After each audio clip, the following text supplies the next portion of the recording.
Finally last ವಿಡಿಯೋದಲ್ಲಿ ಹೇಳ್ದಂಗೆ ನನ್ನ ಇಷ್ಟವಾದಂತಹ ಸ್ಥಳದಲ್ಲಿ ಬಂದು ನಿಂತಿದ್ದೀನಿ. ಬನ್ನಿ ಮುಂದೆ ಹೋಗೋಣ.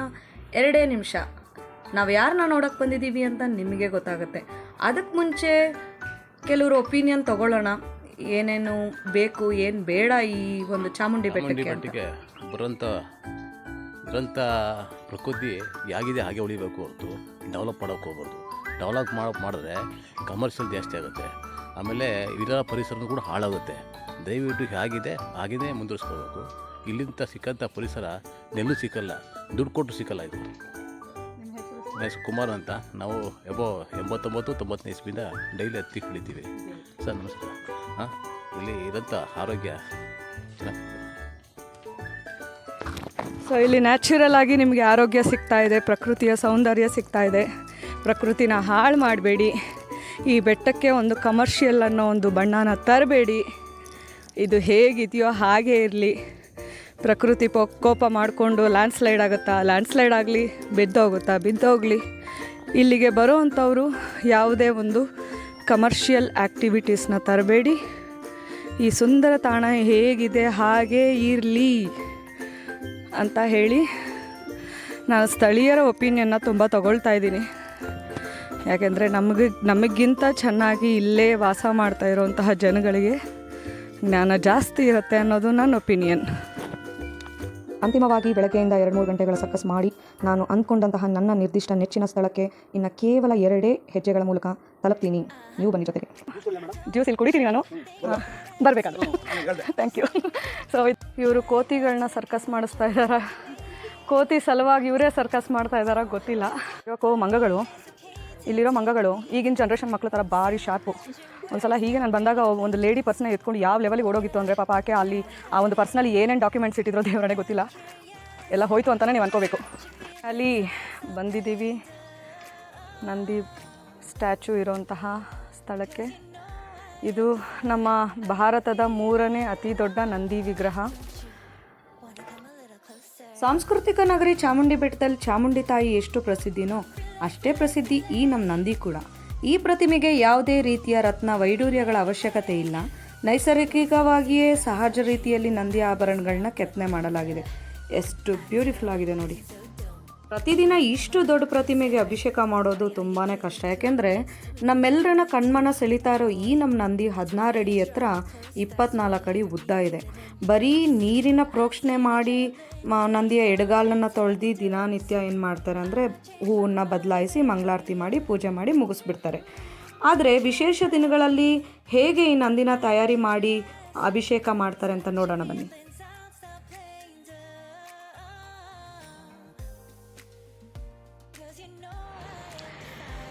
ಇಲ್ಲಿವರೆಗೂ 10 ವರ್ಷದಲ್ಲೇ ನಿಜವಾಗ್ಲೂ ಸಾಕಾಗೋಯ್ತು. ಈ ನನ್ನ ಪ್ರಯಾಣನ ಇಲ್ಲಿಗೆ ನಿಲ್ಲಿಸೋದಿಲ್ಲ. ಎಲ್ಲ ಒಂದು ಜವಾಬ್ದಾರಿಗಳ ಮಧ್ಯೆ ಈ ಒಂದು ನನ್ನ ಹವ್ಯಾಸ ನೋಡಿ. ನೀವು ನೋಡ್ತಾ ಇರೋದು ನಂದಿ ಸುತ್ತ ಕೆಳಭಾಗದಲ್ಲಿ ಬಿಟ್ಟಿರೋದನ್ನು, ಅದನ್ನು ತಾತ್ಕಾಲಿಕವಾಗಿ ಕಲ್ಲಿನ ಪುಡಿ ಮಿಶ್ರಣದೊಂದಿಗೆ ಅಂಟನ್ನು ಲೇಪಿಸಿ ಹಾನಿಯಾಗದಂತೆ ಅದನ್ನು ತಡೆಗಟ್ಟಿದ್ದಾರೆ. ಆದರೆ ನಂದಿ ಪಕ್ಕೆ, ಬೆನ್ನು ಮತ್ತು ಕುತ್ತಿಗೆ ಭಾಗದಲ್ಲಿ ಸಣ್ಣ ಪ್ರಮಾಣದಲ್ಲಿ ಬಿರುಕು ಕಾಣಿಸ್ಕೊಂಡಿದೆ ನೋಡಿ. ಇಲ್ಲೊಂದು ಸ್ಮಾಲ್ ನೋಟಿಸ್ ಕೂಡ ಕೊಟ್ಟಿದ್ದಾರೆ, ನಂದಿಗೆ ಅರಿಶಿನ ಕುಂಕುಮ ಹಚ್ಚಬಾರ್ದು ಅಂತ. ಬಹುಶಃ ಇದ್ರ ಒಂದು ಕ್ಲೀನ್ಲಿನೆಸ್ ಮತ್ತು ಇದು ನ್ಯಾಷನಲ್ ಒಂದು ಹೆರಿಟೇಜ್ ಸ್ಟ್ಯಾಚು ಆಗಿರೋದ್ರಿಂದ ನಾವು ಅದನ್ನು ಹಾಳು ಮಾಡಬಾರ್ದು ಅನ್ನೋ ಒಂದು ಸ್ಮಾಲ್ ನೋಟಿಸ್ ಅಷ್ಟೇ. ಒಂದು ಪುಟ್ಟ ಗಣೇಶನ ವಿಗ್ರಹವನ್ನು ನೀವು ನೋಡ್ಬೋದು. ಪೂಜೆ ಮಾಡಿದ್ದಾರೆ ಆಲ್ರೆಡಿ.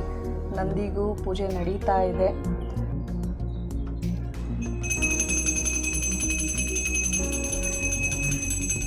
ಈ ಕೋತಿಗಳ ಒಂದು ಲೈಫೇ ಮಜಾ ಕಣ್ರಿ.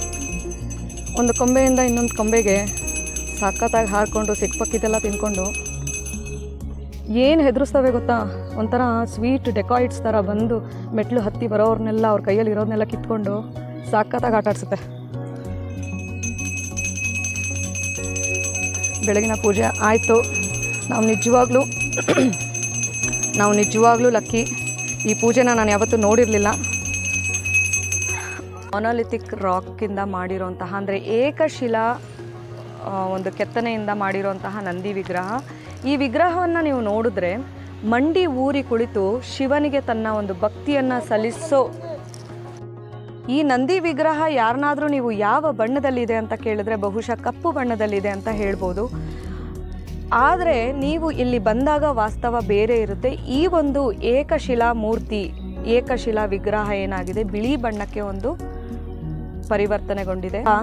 ಕಾಲಕ್ರಮೇಣ ಬಿಸಿಲಿನ ತಾಪಕ್ಕೆ ಅಲ್ಲಲ್ಲೇ ಬಿರುಕನ್ನು ಬಿಟ್ಟಿರೋದನ್ನ ನೀವು ನೋಡಬಹುದು, ಅಬ್ಸರ್ವ್ ಮಾಡ್ಬೋದು. ನಾನು ವಿಡಿಯೋ ಕೂಡ ಮಾಡಿದ್ದೀನಿ. ಆ ಬಿರುಕು ಬೀಳಬಾರ್ದು ಅಂತ ಹೇಳಿ ಆ ಒಂದು ಕಪ್ಪು ಶಿಲೆಯಲ್ಲಿ ಮಾಡಿರ್ತಾರೆ. ಕಾಲಕ್ರಮೇಣ ಅದಕ್ಕೆ ಎಣ್ಣೆಯಿಂದ ಅಭಿಷೇಕ ಮಾಡ್ತಾ ಮಾಡ್ತಾ ಮಾಡ್ತಾ ಏನಾಗಿದೆ, ಈ ಕಪ್ಪು ಶಿಲಾ ಮೂರ್ತಿ ಏನಾಗಿದೆ ಬಿಳಿ ಬಣ್ಣಕ್ಕೆ ಟರ್ನ್ ಆಗಿದೆ.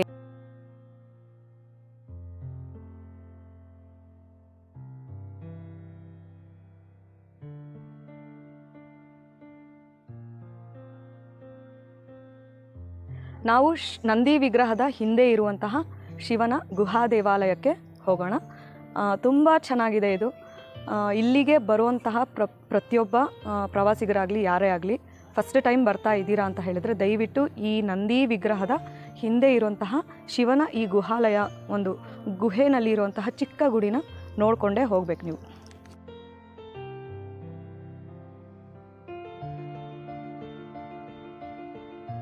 ಒಳಗಡೆ ಫೋಟೋಗ್ರಫಿ ವಿಡಿಯೋಗ್ರಫಿ ಅಲೋ ಇಲ್ಲ. ಇದೊಂದು ಧ್ಯಾನ ಕೇಂದ್ರ. ನೀವು ಒಳಗಡೆ ಹೋಗಿ 5-10 ನಿಮಿಷ ನಿಮ್ಮ ಧ್ಯಾನನ ಮಾಡಿ ಮುಗಿಸ್ಕೊಂಡು ಬರ್ಬೋದು. ಇದು ಮಾನವ ನಿರ್ಮಿತ ಶಿವಲಿಂಗ ಆಗಿರುತ್ತೆ, ಉದ್ಭವ ಮೂರ್ತಿ ಅಂತೂ ಅಲ್ಲ.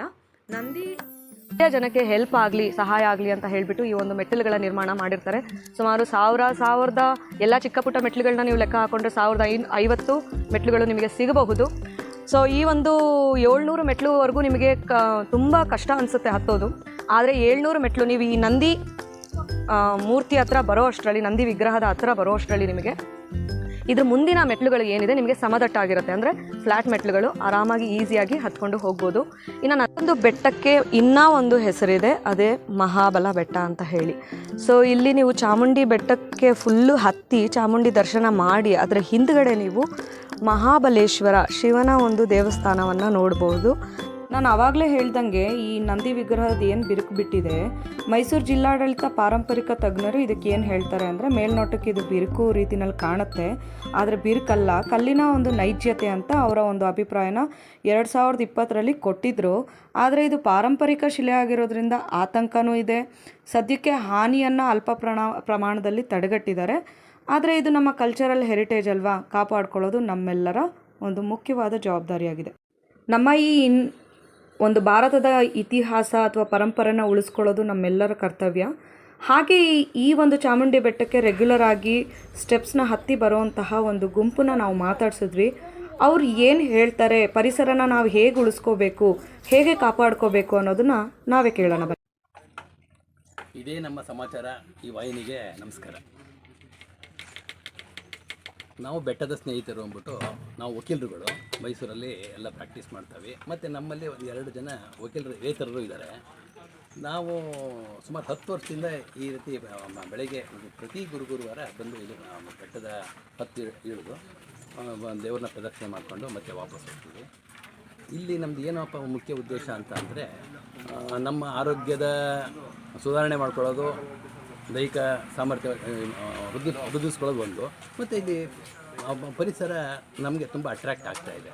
ಪ್ರಾರಂಭದಲ್ಲಿ ತುಂಬ ಚೆನ್ನಾಗಿತ್ತು, ಅಚ್ಚುಕಟ್ಟಾಗಿತ್ತು. ಈಗ ಪ್ರವಾಸಿಗರು ಜಾಸ್ತಿ ಬಂದರೂ ಸಹ ಈ ಬಂದು ಎಂಜಾಯ್ ಮಾಡಿಬಿಟ್ಟು ಈ ಪ್ರವಾಸದಲ್ಲಿ ಏನು ಮಾಡ್ತಾರೆ ಅಂದರೆ, ಎಲ್ಲ ಈ ಡ್ರಿಂಕ್ಸ್ ಮಾಡೋದು ಅಥವಾ ಬಾಟ್ಲೆಲ್ಲ ಯೂಸ್ ಮಾಡಿಬಿಟ್ಟು ಹಾಗೆ ಎತ್ಕೊಳ್ಳೋದು, ಅದನ್ನು ಅವೇರ್ನೆಸ್ ಬರೆಸ್ಕೊಂಡ್ರೆ ಖಂಡಿತ ಈ ಪ್ರವಾಸ, ಈ ನಮ್ಮ ಬೆಟ್ಟ ಅಥವಾ ಈ ಚಾರಣ ಕಾರ್ಯಕ್ರಮ ತುಂಬ ಯಶಸ್ವಿ ಆಗುತ್ತೆ. ಈ ರೋಪ್ವೇ ಬರೋ ಬಗ್ಗೆ ನಿಮ್ಮ ಅನಿಸಿಕೆ ಏನು ಸರ್? ಬರಬೇಕಾ ಬೇಡವಾ? ಅನುಕೂಲ ಆಗುತ್ತಾ? ಅದರಿಂದ ಆಗುವಂಥ ಅನಾನುಕೂಲಗಳು ಏನು ಅನ್ನೋದನ್ನು ನೀವು ತಿಳಿಸ್ಕೊಡ್ಬೇಕು. ರೋಪ್ವೇ ಆಧುನಿಕ ದೃಷ್ಟಿಯಲ್ಲಿ ಬರಬೇಕು ಅನ್ನೋದು ಎಲ್ಲರ ಅನಿಸಿಕೆ. ಆದರೆ ಅದನ್ನು ವ್ಯತಿರಿಕ್ತ ಪರಿಣಾಮ ಏನು ಅಂತಂದರೆ, ಇಲ್ಲಿ ಪರಿಸರ ಏನಿದೆ ಆ ಪರಿಸರ ನಾಶ ಆಗುತ್ತೆ. ಮತ್ತು ಯಾವಾಗ ಯಾಂತ್ರೀಕೃತ ಒಂದು ವರ್ಗ ಬರ್ತದೆ, ಈ ಎಂಜಾಯ್ ಮಾಡೋರೇ ಜಾಸ್ತಿ ಬಂದಾಗ ಈ ಪರಿಸರಕ್ಕೆ ಸಂಬಂಧಪಟ್ಟಂಗೆ ಯಾರು ಮಾಹಿತಿ ಅಥವಾ ಅದ್ರ ಬಗ್ಗೆ ಹೆಚ್ಚಿಗೆ ಕನ್ಸಿಡರ್ ಮಾಡೋದಿಲ್ಲ. ಆವಾಗ ಏನಾಗುತ್ತೆ, ಈ ಹೆಚ್ಚಿಗೆ ಪ್ರಾಣಿಗಳು ಏನು ಸ್ವಚ್ಛಾಚಾರದಿಂದ ಓಡಾಡ್ತಾ ಇರ್ತವೆ, ಅದಕ್ಕೆ ಮತ್ತು ನಮ್ಮ ಏನು ಹಸಿರು ಅದೆಲ್ಲ ನಾಶ ಆಗುತ್ತೆ. ಅದರಿಂದ ಬೇಡ ಅಂತ ನಮ್ಮ ಅಭಿಪ್ರಾಯ. ನಾವು ಮೈಸೂರಲ್ಲಿ ಅಡ್ವೊಕೇಟ್ಸ್ ಒಂದು 22 ಮೆಂಬರ್ಸು ಹೀಗೆ ಒಂದು ಗ್ರೂಪ್ ಮಾಡಿಕೊಂಡು ಈ ಪರಿಸರಕ್ಕೆ ಸಂಬಂಧಪಟ್ಟಂಗೆ ಎನ್ವೈರನ್ಮೆಂಟಿಗೆ ಸಂಬಂಧಪಟ್ಟಂಗೆ ಸ್ವಲ್ಪ ಆಸಕ್ತಿ ಇರೋದರಿಂದ ಈ ರೀತಿ ಚಾರಣ ಮತ್ತು ಈ ಚಾರಣ ಮಾಡೋದ್ರಿಂದ ಬೇರೆ ಕಡೆನೂ ಕೂಡ ಚಾರಣ ಹೋಗ್ತಾ ಇರ್ತೀವಿ. ಸೊ ಅದಕ್ಕೆ ಪ್ರಿಕಾಷನ್ ಆಗಿ ಅಥವಾ ಪ್ರಾಕ್ಟೀಸ್ ಮಾಡಬೇಕು ಅಂತಲೂ ಇರ್ಬೋದು. ರೆಗ್ಯುಲರ್ ಆಗಿ ನಾವು ಇಲ್ಲೇ ಇರೋದ್ರಿಂದ ಎವ್ರಿ ವೀಕು ಈ ಚಾಮುಂಡಿ ಬೆಟ್ಟಕ್ಕೆ ನಾವೊಂದು ನಿಯರ್ಲಿ ಒಂದು 15 ಮೆಂಬರ್ಸು ರೆಗ್ಯುಲರಾಗಿ ಬಂದೇ ಬರ್ತೀವಿ. ಬಂದು ನಮ್ಮ ದೈಹಿಕ ಆರೋಗ್ಯ ಮೇಂಟೈನ್ ಜೊತೆಯಲ್ಲಿ ಇಲ್ಲಿ ನಮ್ಮ ಕೈಲಾದ ಮಟ್ಟಿಗೆ ಈ ಚಾಮುಂಡಿ ಬೆಟ್ಟದ ಪರಿಸರಕ್ಕೆ ಏನು ಮಾಡಲಿಕ್ಕೆ ಆಗುತ್ತೋ ಸಣ್ಣ ಪುಟ್ಟ ಕ್ಲೀನಿಂಗ್ ಇರ್ಬೋದು, ಅಥವಾ ಈ ಸಮ್ಮರ್ ಟೈಮಲ್ಲಿ ಗಿಡಗಳಿಗೆ ಸ್ವಲ್ಪ ನೀರು ಹಾಕೋ ಪರಿಸ್ಥಿತಿನೂ ಇರ್ಬೋದು. ಸೊ ಯಾವ ರೀತಿ ನಮ್ಮ ಕೈಲಿ ಏನಾಗುತ್ತೋ ಅದನ್ನು ಒಂದು ಸಣ್ಣ ಸ್ಮಾಲ್ ಕಾಂಟ್ರಿಬ್ಯೂಷನ್ನು ಈ ಪರಿಸರಕ್ಕೆ ಕೊಡೋಣ ಅಂತ ನಮ್ಮ ಉದ್ದೇಶದಿಂದ ನಾವು ರೆಗ್ಯುಲರಾಗಿ ಒಂದು 20 ಮೆಂಬರ್ಸು ರೆಗ್ಯುಲರಾಗಿ ಬರೋದಕ್ಕಾಗದೇ ಇದ್ದರೂ ಕೂಡ ಎವ್ರಿ ಥರ್ಸ್ಡೇ ವಿತೌಟ್ ಫೈಲ್ ಬಂದು ನಮ್ಮ ಕೈಲಾದ ಮಟ್ಟಿಗೆ ನಮ್ಮ ಆರೋಗ್ಯನ ಸುಧಾರಣೆ ಮಾಡಿಕೊಂಡು ಈ ಚಾಮುಂಡಿ ಬೆಟ್ಟನೂ ಸ್ವಲ್ಪ ಸುಧಾರಣೆ ಆಗಲಿ ಅಂತ ಉದ್ದೇಶದಿಂದ ಸ್ವಲ್ಪ ಅವೇರ್ನೆಸ್ ಕ್ರಿಯೇಟ್ ಮಾಡಲಿಕ್ಕೋಸ್ಕರ ನಮ್ಮ ಕೈಲಾದ ಮಟ್ಟಿಗೆ ಒಂದು ಕನ್ಸಿಡರೇಷನ್ ಮಾಡ್ತಾ ಇರ್ತೀನಿ. Thank you. ಏನು ನಿನ್ನ ಹೆಸರು? ನಿಂದ ಇವ್ರ ಜೊತೆ ಎಲ್ಲ ರೆಗ್ಯುಲರ್ ಆಗಿ ಹತ್ತತ್ಯಾ? ಇಷ್ಟನಾ? ತುಂಬ ಇಷ್ಟ. ನಿನಗೇನು ಅನ್ಸುತ್ತೆ? ರೋಪ್ ಬರಬೇಕಾ? ಯಾಕಂದರೆ ನಿನಗೆ ಅದು ಎಕ್ಸೈಟ್ಮೆಂಟ್ ಆಗಿರುತ್ತೆ ಅನ್ಕೋತೀನಲ್ವಾ? ಹೌದು, ಅದು ಬೆಟ್ಟ ತುಂಬ ಚೆನ್ನಾಗಿರುತ್ತೆ. ಅದು ಪ್ರಾಣಿಗಳೆಲ್ಲ ಅಲ್ಲಿ ಇರುತ್ತೆ. ನನಗೆ ಪ್ರಾಣಿಗಳಂದರೆ ತುಂಬ ಇಷ್ಟ. ಎಷ್ಟು ಪ್ರಾಣಿ ನೋಡಿದೆ ನೀನು ಇದುವರೆಗೂ? ನಾಯಿಗಳು ಮತ್ತು ತುಂಬ ಕೋತಿಗಳು ನೋಡಿದ್ದೀನಿ. ಎವ್ರಿ ಥರ್ಸ್ಡೇ ನಾನು ವಿತೌಟ್ ಫೇಲ್ ಬೆಟ್ಟ ಮಿಸ್ ಮಾಡಿದ್ರು. ನಾನು ಸ್ಕೂಲ್ಗೆ ಹೋಗೋ ದಿವಸ ಎವ್ರಿ ಥರ್ಸ್ಡೇ ನಾನು ಅಳು ಬರುತ್ತೆ, ಯಾಕಂದರೆ ನಾನು ಈ ಬೆಟ್ಟ ಮಿಸ್ ಮಾಡಿದ್ದೀನಿ ನಾನು ಅಂತ. ಯಾವ ಸ್ಕೂಲ್ ನೀನು ಹೋಗೋದು? ನಾನು ಶ್ರೀ ಶಾರದಾ ಪಬ್ಲಿಕ್ ಸ್ಕೂಲ್. ನಿನಗೆ ರೋಪ್ ವೇ ಬರಬೇಕು ಅನ್ಸುತ್ತಾ? ನಿನಗೂ ಆ ಎಲೆಕ್ಟ್ರಿಕ್ ಇದರಲ್ಲಿ ಬೆಟ್ಟ ಹತ್ತಬೇಕು ಅನ್ನೋ ಇಷ್ಟ ಇದೆಯಾ? ಹೌದು, ತುಂಬ ಇಷ್ಟ. ಮೆಟ್ಲು ಹತ್ತಲ್ವಾ ಹಾಗಾದರೆ? ಮೆಟ್ಲತ್ತೀನಿ. ಎರಡೂ ಇಷ್ಟ ಆಗುತ್ತಾ? Okay, good, thank you. ಮೈಸೂರಿಗೆ ಬಂದು ತಾಯಿ ಚಾಮುಂಡಿನ ಹಾಗೂ ನಂದಿ ವಿಗ್ರಹನ ನೋಡಲಿಲ್ಲ ಅಂದರೆ ನೀವು ಮೈಸೂರಿಗೆ ಬಂದಿದ್ದೇ ವೇಸ್ಟ್ ಆಗುತ್ತೆ. ಸೊ ಚಾಮುಂಡಿ ಬೆಟ್ಟ ಅಂದಿದ ತಕ್ಷಣ ನಮಗೆ ಟಕ್ಕಂತ 2 ವಿಷಯಗಳು ನೆನಪಾಗಬೇಕು. ಒಂದು ಆ ಚಾಮುಂಡಿ ತಾಯಿ ಹಾಗೂ ಈ ಒಂದು ನಂದಿ ವಿಗ್ರಹ. ನಾಳೆ ನಾನು ಮಿಕ್ಕಿರುವಂತಹ ಮೆಟ್ಟಿಲುಗಳನ್ನ ಹತ್ತಿ ಚಾಮುಂಡಿ ದರ್ಶನ ಮಾಡಿ ಚಾಮುಂಡಿಯ ಆಶೀರ್ವಾದ ತಗೊಂಡು ಅಲ್ಲಿಯ ಒಂದು ಸುತ್ತಮುತ್ತ ಇರುವಂತಹ ಒಂದು ದೇವಾಲಯ ದರ್ಶನ ಮಾಡಿಸಿ ಅಲ್ಲಿ ಯಾವುದಾದ್ರೂ ಒಂದು ವಿಶೇಷವಾದ ಇನ್ಫಾರ್ಮೇಷನ್ ನನಗೆ ಸಿಕ್ಕಿದ್ರೆ ಅದನ್ನು ನಾನು ನಿಮ್ಮ ಜೊತೆ ಹಂಚ್ಕೊಳ್ತೀನಿ. ನಮಸ್ತೆ. ಯಾರೂ ಇದನ್ನು ಫಾಲೋ ಮಾಡಬೇಡಿ. ನಾವು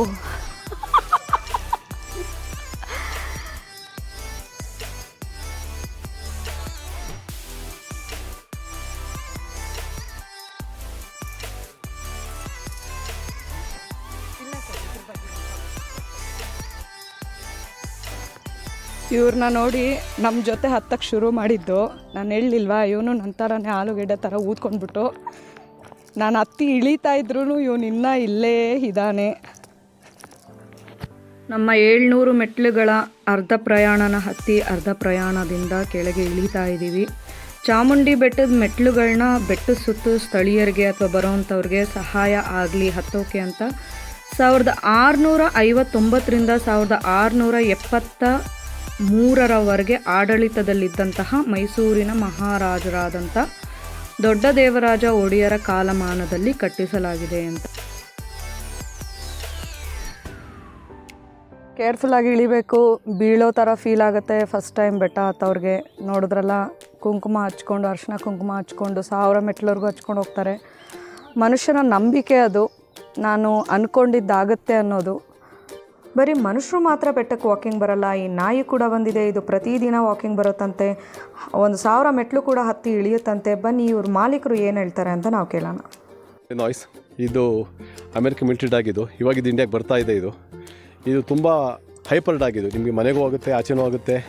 ಮಿನಿಮಮ್ ಒಂದು 15 ಫೀಟ್ ಕೂಡ ಆಗಿ ಜಂಪ್ ಆಡುತ್ತಿದ್ದು. ಒಂದು 3-4 ಅವರ್ಸ್ ನೀವು ಇದಕ್ಕೆ ಡೈಲಿ ಎಕ್ಸಸೈಸ್ ಮಾಡಲೇಬೇಕು. ಇದಕ್ಕೆ 10 ತಿಂಗಳಾಗಿದೆ ಮರಿ. ಇದು 10 ಮಂತ್ಸ್ ಮರಿ. ಇದು ಮರಿಯಿಂದಲೂ ಕೂಡ ಇದು ದಿನ ಬೆಟ್ಟಕ್ಕೆ ಬರ್ತಾನೆ ಇದೆ. ತುಂಬ ಸೇಫ್ಟಿ ಇದೆ. ಆಮೇಲೆ ಎಸ್ಪೆಷಲಿ ಅಮೆರಿಕನ್ ಸೇಲ್ ಫೋರ್ಸ್ ಪೂರ್ತಿ ಇದೇ ಯೂಸ್ ಮಾಡೋದು. ಈ ಬಿನ್ ಲ್ಯಾಡನ್, ಮೊಹಮ್ಮದ್ ಬಗ್ದಾದಿ ಇವ್ರಿಗೆಲ್ಲನೂ ಕೂಡ ತೊಗೊಂಡೋಗೋದಕ್ಕೆ, ಅವರು ಅಟ್ಯಾಕ್ ಮಾಡೋದಕ್ಕೆಲ್ಲ ಇದನ್ನೇ ಯೂಸ್ ಮಾಡ್ತಾರೆ. ಇವಾಗ ನಮ್ಮ NSC ಕಮಾಂಡರ್ ಕೂಡ ಇದೇ ಯೂಸ್ ಮಾಡ್ತಾ ಇದ್ದಾರೆ ಈಗ ಇತ್ತೀಚೆಗೆ. ಸೊ ಒಂಥರ ನಿಮಗೆ ಅಪ್ಕಮಿಂಗ್ ಇದು. ಬಟ್ ತುಂಬ ಚೆನ್ನಾಗಿದೆ. ತುಂಬ ನಿಮಗೆ ಅಂದರೆ ವಂಡರ್ಫುಲ್ ಡಾಗ್. ನಿಮಗಿದು ಒಳ್ಳೆ watch dog, lovely dog, pet dog ತುಂಬ ಇದಾಗಿದೆ. Thank you. ಇಳಿಯೋಕ್ಕಾಗ್ತಾಯಿಲ್ಲ ಅಂತ ನಮ್ಮಮ್ಮ ಹೆಸರು ದಿವಿತಲ್ವ, ಅದಕ್ಕೆ ಜೈ ದೀವ ಅಂತ ಹೇಳ್ಕೊಂಡು ಇಳಿತಾ ಇದ್ದೀವಿ. ತುಂಬ ಶಕ್ತಿ ಬರ್ತೇವೆ. ಜಾನಿಯಾ ಫುಲ್ ಸುಸ್ತಾಗ್ಬಿಟ್ಟಿದ್ದಾಳೆ, ಇಳಿಯೋಕ್ಕಾಗ್ತಾ ಇಲ್ಲ, ಕಾಲೆಲ್ಲ ಶೇಕ್ ಆಗ್ತಾ ಇದೆ ಅಂತ ಹೇಳ್ತಾ ಇದ್ದಾಳೆ. ಅದಕ್ಕೆ ತಳ್ಳಿಬಿಡ್ಲ ಇಲ್ಲಿಂದ ಕೆಳಗಡೆ ಕರೆಕ್ಟಾಗಿ ಹೋಗಿ ಬೀಳ್ತೀಯ ಅಂತ ನಾನು ಕೇಳ್ತಾ ಇದ್ದೀನಿ. ಸೀರಿಯಸ್ಲಿ ಫಸ್ಟ್ ಟೈಮ್ ಹತ್ತವ್ರಿಗೆ ತುಂಬ ತುಂಬ ತುಂಬ ತುಂಬ ಕಷ್ಟ ಅನಿಸಬಹುದು. ನೀವು ನೋಡ್ತಾ ಇದ್ದೀರಾ ಬೆಟ್ಟದ ಮೇಲಿಂದ ಇದು ಬಂದು ಮಾಲ್ ಆಫ್ ಮೈಸೂರು. ಮೈಸೂರಿನ ಸುತ್ತಮುತ್ತ ಒಂದು ಪ್ರಸಿದ್ಧಿ ಪಡೆದಿರುವಂತಹ ಬಿಲ್ಡಿಂಗ್ಗಳು ಇದೇ ರೀತಿಯ ಇಂಡೋ ಇಸ್ಲಾಮಿಕ್ ಶೈಲಿಯ ಒಂದು ಕಟ್ಟಡಗಳನ್ನ ನೀವು ಜಾಸ್ತಿ ನೋಡಬಹುದು.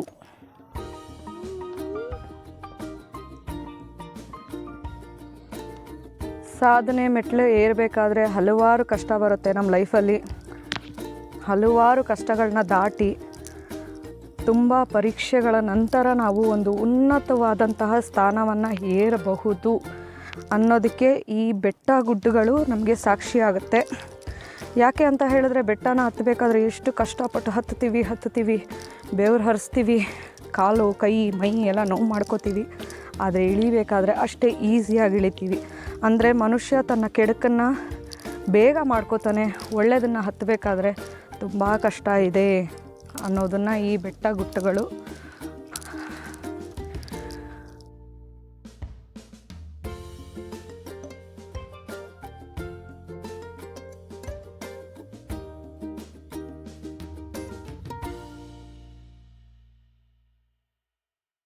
What's your name? नाम क्या है? ಧ್ಯಾನಿ. Oh, cutie. Thank you. Oh, cutie. How many steps you climbed? I didn't see, doesn't know English. नहीं आती ना? आती? कितना स्टेप्स चढ़ा है? 1000. Really?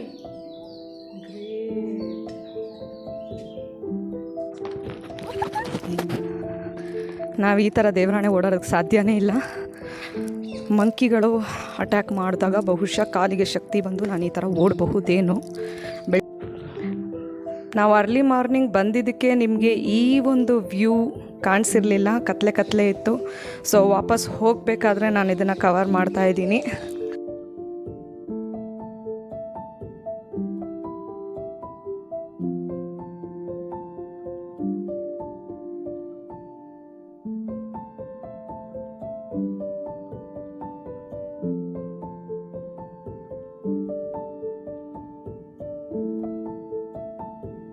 ಏನು ನೋಡ್ತೀರಾ ನೀವು, ಬೆಟ್ಟಕ್ಕೆ ಹತ್ತೋರು ಇಲ್ಲಿ ಕುಂಕುಮ, ಹೂವು, ಅರಿಶಿನ ಎಲ್ಲನೂ ಇಟ್ಕೊಂಡಿರ್ತಾರೆ. ಯಾರಾದರೂ ಹರಕೆ ಮಾಡಿಕೊಂಡು ನೀವು ಪ್ರತಿಯೊಂದು ಮೆಟ್ಲಿಗೂ ಅರಿಶಿನ ಕುಂಕುಮ ಹಚ್ಚಿ ನಿಮ್ಮ ಪ್ರಾರ್ಥನೆನ ಹೇಳ್ಕೊಂಡು ಹೋಗ್ತೀನಿ ಅಂದರೆ ಇಲ್ಲಿ ಬಂದು ಖರೀದಿ ಮಾಡಿಕೊಂಡು ಹೋಗಬಹುದು. ದೊಡ್ಡದಕ್ಕೆ 100 ಅಂತೆ, ಚಿಕ್ಕದಕ್ಕೆ 50 ರೂಪಾಯಿ. ಪ್ರತಿಯೊಂದಕ್ಕೂ ಇಲ್ಲಿ ಅವರೇ ಕೊಡ್ತಾರೆ. ಅದನ್ನು ತಗೊಂಡು ನೀವು ಪ್ರತಿಯೊಂದು ಮೆಟ್ಲಿಗೂ ಹಚ್ಕೊಂಡು ಭಕ್ತಿಯಿಂದ ಹೋಗಿ ನಿಮ್ಮ ಇಷ್ಟಾರ್ಥಗಳೆಲ್ಲ ನೆರವೇರಲಿ ಅನ್ನೋದೇ ನಮ್ಮ ಆಸೆ. ಬೆಟ್ಟದ ಕೆಳಭಾಗದಲ್ಲಿ ನೀವು ಅಯ್ಯಪ್ಪ ಸ್ವಾಮಿ ಟೆಂಪಲ್ ನೋಡಬಹುದು.